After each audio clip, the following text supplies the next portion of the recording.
breaking information that has just come in, and this, of course, is what the breaking news is about.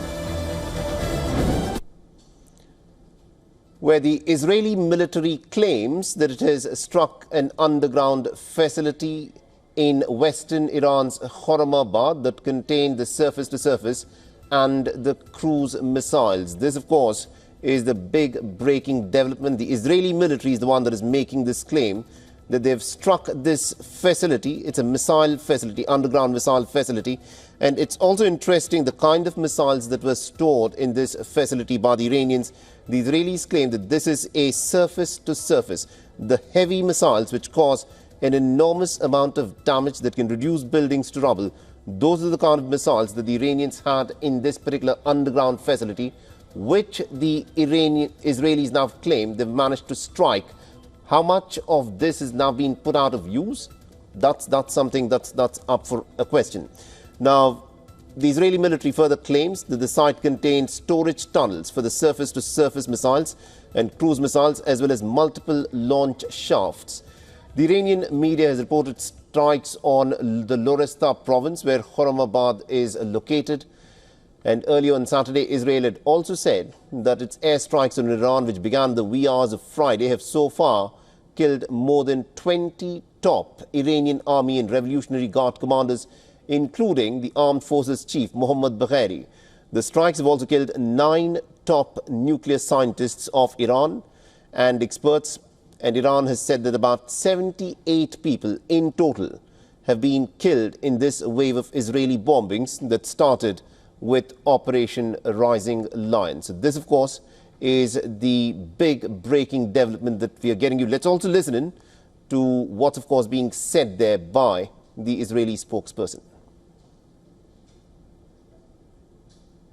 Strategic military industries, targets in the nuclear program, and senior figures in the Iranian terrorist leadership. These are significant targets that are at the heart of Iran and its terrorist branches. All right, so that is what the Israelis are, of course, claiming, that these are very significant targets. Now, remember, the Israelis haven't missed a beat in this war. This is a war that it's quite clearly a hot war at this moment. But how much further will it go? That, of course, was a question that was answered by Netanyahu, where, without mincing words, he indicated that what Israel is looking for is effectively a regime change. He said that very soon we'll have the Israeli fighter jets over the skies in Tehran. And he also went on to state that all the leaders of the Iranian regime, of the Ayatollah, are now packing their bags and leaving. That is what the Israeli Prime Minister, of course, claimed when he spoke a little while back. So is Israel's intention to now go ahead for a all-out regime change, a sort of a war against Iran? Is that what the Israelis are planning? It does appear to be so, if you were to listen carefully to the Israeli Prime Minister's words. But to what extent are the Americans on board? Because remember, the Americans have always held back with probable deniability, saying that, listen, it's just the Israelis who are out there doing the stuff. And later it does emerge from the Israeli leaders that the Americans were always hand in glove with everything that, of course, was happening. And joining us on the broadcast, we've got Mr. Alex Strayman, who's the CEO and Jerusalem Bureau Chief of the Jewish News Syndicate. He's joining us live. Mr. Truman, thank you very much indeed for joining us here on WION. Now, this latest bit of information that has just come in, where the Israeli military claims that it has managed to strike one of the underground missile facilities with stored surface-to-surface missiles.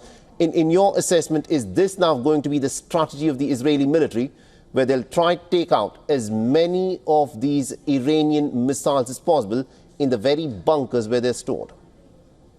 Oh, absolutely. We see that the damage that Iran is able to cause directly is by the ballistic missiles. There were multiple strikes of Israeli civilian populations last night. And obviously, this is the two areas. One is the nuclear development, and the second is the ballistic missile capabilities that Israel are targeting first and foremost to remove. Right, and we also heard the Israeli Prime Minister speak. He was very jovial. He looked really happy. He congratulated the American president on his birthday, and he also said that the American President Donald Trump is very clear-eyed and knows what his objective is. And therefore, he went on to state that the Israelis have been doing whatever they've been doing as part of this Operation Rising Lion in coordination with the Americans. In your assessment, is this an operation that the Israelis can do on their own, or do they need the express support of the Americans for this war to succeed for the Israelis? Well, militarily, Israel is proving that it can do it on its own. Certainly, Israel would love it if the United States or others would take on the Iranian nuclear program, as they should have taken for a long time. Israel doing the dirty work itself. But the support is in providing the weapons, which obviously have come from the United States, and it's also diplomatic backing for the attack. And, there's been a major campaign in the mainstream media to try to project a rift between the President of the United States and the Prime Minister of the State of Israel. The attacks of the last 48 hours demonstrate that the Prime Minister and the President have been collaborating, openly working together all along. It is not the media that was showing that there's a rift between Netanyahu and Donald Trump. It is what Donald Trump had in fact been saying himself, that he had told Prime Minister Netanyahu not to stage an attack on Iran while the negotiations were ongoing. Mr. Raymond, do continue to stay on with us. I want you to weigh in on a few other aspects of what's unfolding in this war.